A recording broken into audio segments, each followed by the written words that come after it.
Good morning, students, and I welcome you all to my class. In today's class, I will start a new chapter from your alternative English book, Chinar, from the prose section, Box and Cox by John Madison Morton. Box and Cox is actually a play, and before I start, I would like to tell you all that I have divided this prose piece into 5 parts, and today I will start my class with the first part of this play.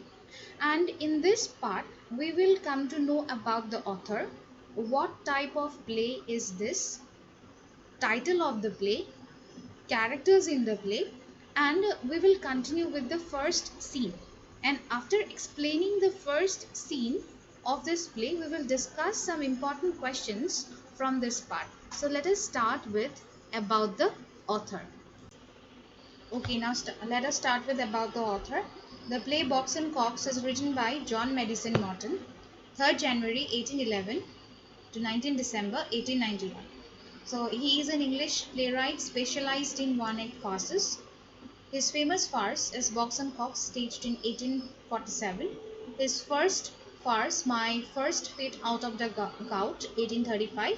He also wrote comic dramas, pantomimes, and other theatrical pieces. Now, what is one-act farces? Now, see, we all know what one-act plays are. So, one-act plays usually have only one act, and it is very distinct from plays that occur over several acts.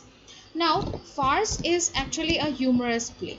So, basically, our author John Madison Morton, he is specialized in one-act farces, and apart from writing one-act farces, he also wrote comic dramas, pantomimes, and theatrical pieces. Now, what is pantomimes? Pantomimes actually is a musical comedy where emotions and feelings are conveyed through gestures without speech. And now see, his famous farce, as I told you all, is Box and Cox. So when this play Box and Cox was staged, it was widely successful, and he was earning a lot, and it was also translated into many European languages. So we'll come to know about in details what exactly farce is. Okay, now let us see what is a farce. As I already told you all that a farce is a humorous play in which the characters become involved in complicated and unlikely situations.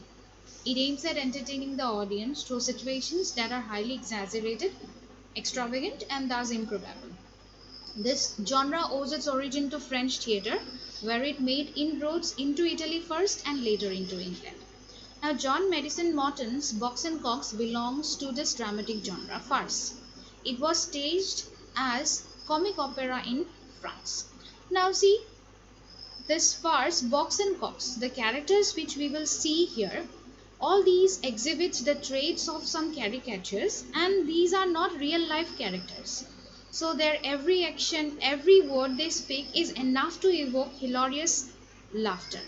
So their moves are ridiculous and their dealings are simply hyperbole. So with all these characters, this play by John Madison Morton, Box and Cox, is considered as a farce. Okay, now let us see the meaning of the title Box and Cox.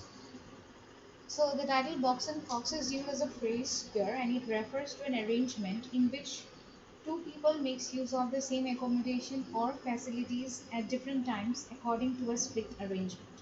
Now let us see the characters in the play. John Box, a printer, James Cox, a hatter, and Mrs. Bouncer, a lodging housekeeper. So in this play we will see that Mrs. Bouncer, who is the lodging housekeeper, she rents her room to two different lodgers, that is John Box and James Cox, and both of them, they unknowingly share the same room. So in this context, the title, The Box and Cox, fits here. Now let us start with the scene 1 of this play. Now let us begin with our one-act farce, Box and Cox. So as I already told you all that Box and Cox is a one-act farce. So a one-act farce means it's a play that has only one scene. So this play begins with one single scene and it continues, and since it is a farce, it is a humorous play. Okay, so first let us see the scene. Just imagine a room decently furnished. In the center an old-fashioned bed with curtains round it, closed. At left center, a door leading to a passage. At left, another door leading to a store cupboard. Next to it, a chest of drawers. At back, right center, a window. At another, a chest, a door leading to another store cupboard. Next to it, a fireplace with mantelpiece, a table and chairs, a few common ornaments on the chimneypiece. So as this play begins, the whole play will be staged in that single room. So a room that is defined here. So it is a room which is decently furnished, and as it is given here that in the center there was an old fashioned bed, and that bed was covered with curtains, and left center there was a door leading to a passage, and again at the left there was another door leading to a store cupboard, and again in the right center there was a window, and right there was again a door, and that door also leads to another passage, and again you will find another door which is the door of a store cupboard, and next to it there was a fireplace, and above the fireplace there was a mantelpiece. So mantelpiece here, it refers to a shelf over a fireplace, and there were some tables and chairs and few common ornaments on the chimneypiece. So in the chimneypiece there were some ornaments that were decorated. So this whole play will center, or it will be staged in this fully furnished room. Now let us begin. So as the play begins, we will see our character, that is Mr. Cox, James Cox. So he was a hatter. Now in that room, James Cox was there, and see, it's given here, Cox, dressed with the exception of his coat, is looking at himself in a small looking glass which is in his hand. So now James Cox is actually, he is being ready for his office, and he is wearing his coat, and he is looking himself in a small looking glass which he was holding in his hand. Now just imagine, while coming to your college, when you wear your uniform, you see whether you look good or not. The same way as Cox was also being ready for his office, he was dressing, and he was also looking in that small looking glass which he was actually holding. Now Mr. Cox, he said that he was all alone in the room, and he was talking to himself only. Now Mr. Cox tells us that I have half a mind to register an oath that I will never have my hair cut again. His hair is very short. I look as if I had just been cropped from the militia. And I was particularly emphatic in my instructions to the hairdresser not to cut the ends off. He must have thought I meant the other ends. Never mind. I shan't meet anybody to care about so early. 8 o'clock, I declare. I haven't a moment to lose. Fate has placed me with the most punctual, particular, and peremptory of hatters, and I must fulfill my destiny. So at that time, knock at the door, open locks, whoever knocks. Now Mr. Cox, he was there all alone in the room, and as he was being ready for his office, he looked himself in that mirror. And when he looked himself in the mirror, he saw that that day he had a haircut, and his hair was cut so short that it seemed that he had just been, cropped out from militia. Militia means he just came out from military. And he said that when I went to cut my hair, I very clearly gave instructions to the hairdresser to only cut the ends off. But this hairdresser, he mistook it and cut the other ends of the hair. Means he cut it so short that it just reached the other ends of her hair. But now when he looked himself in the mirror, it seems quite awkward, and his hair is almost gone now. And he said that never mind, no problem, it's too early, and during these early hours I won't be meeting anyone. So since it's only 8 o'clock and he's about to leave, and he thought that okay, he will not meet anyone on his way to his office, he declared. And he said that I don't even have a single minute to lose, because he was quite a punctual person, and his his employer who employs him, actually he was also a very punctual person. And he said that fate has placed him with most punctual, particular, and peremptory of the header. So he was quite disciplined, he was very punctual, he used to reach on time. So he thought that he doesn't have much time to lose now. So since, and he has to go to his duty now. At that point of time, what happens is that someone knocks at the door, and while he was dressing, he shouts that open locks whoever knocks, means whoever is knocking my door can come inside because the locks of my doors are open.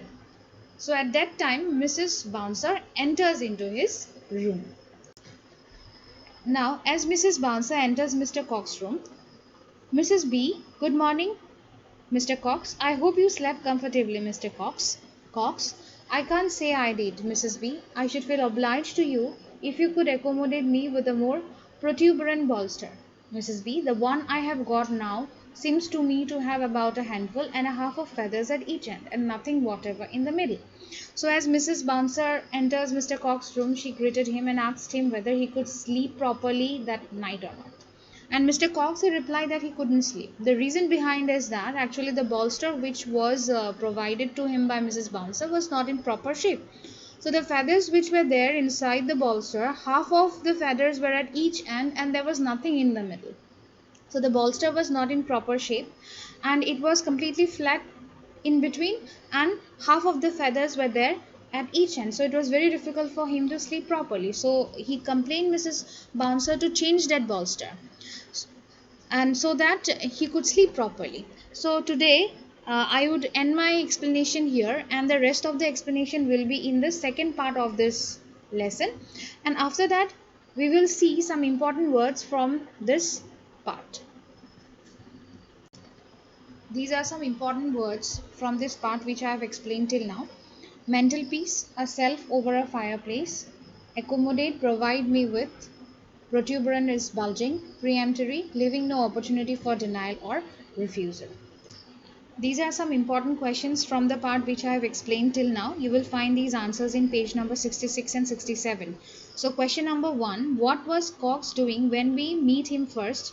It is for 2 marks. So when we met Mr. Cox first, he was being ready for his office. He was dressing up. So that will be your answer. You have to write more for 2 marks. Then question number 2, what is Cox's full name and occupation? So this is also given in there. Question number 3, why does Cox want Mrs. Bouncer to change his bolster? Because the bolster which was provided by Mrs. Bouncer to Mr. Cox was not in proper shape. It had only a handful of feathers and the middle of that bolster was completely empty. So that was the reason why actually he wants Mrs. Bouncer to change that bolster. So now with these I will stop my explanation, and the rest of the explanation of this play will be in the coming video. So for today, thank you everyone, and with this I end my class.